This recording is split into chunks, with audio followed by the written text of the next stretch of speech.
Hola, soy Iván Mallorquín, ilustrador, artista de cómic y creativo.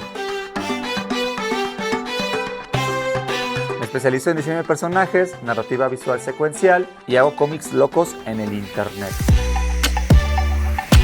Soy muy fan del humor y la creatividad. Creo que el humor es una gran forma de encontrar insights y la creatividad una gran manera de mostrarlos al mundo. Actualmente trabajo como ilustrador en Pictoline y por las noches de repartidor en Pizza Sandwich. Me gusta contar historias con dibujos porque siento que cuando cuento algo, abro un diálogo. Con un poco de suerte, este diálogo se ha respondido y me encanta pensar que puedo tener una conversación con alguien a través de mi trabajo. Para mí es más importante tener un estilo conceptual y creativo que un estilo gráfico. Me gusta más que la gente me reconozca por cómo pienso que como dibujo.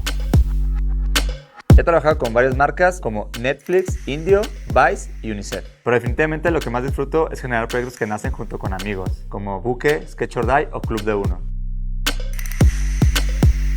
Me gusta mucho crear personajes y de un tiempo para acá me gusta mucho más contar historias con ellos. Y justo de eso va este curso de Doméstica, donde aprenderás a contar pequeñas historias con humor y con los elementos básicos para llegar a mucha gente.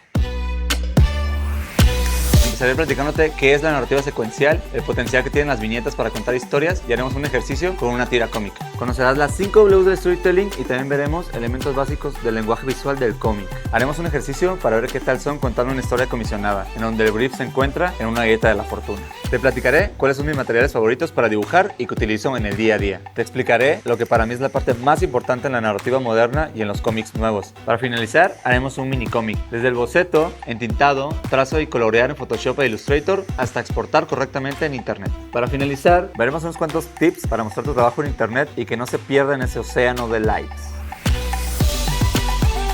Para tomar este curso necesitarás nociones básicas de dibujo, Illustrator o Photoshop y un chingo de ganas de contarle algo al mundo. Los materiales que vas a necesitar son lápices, plumones, hojas blancas de papel, una compu y una tableta digitalizadora. Este curso va dirigido para amantes de la ilustración, los cómics y de subir cosas al internet. Si estás pensando en armar tu cómic y contar tus historias, esto es para ti.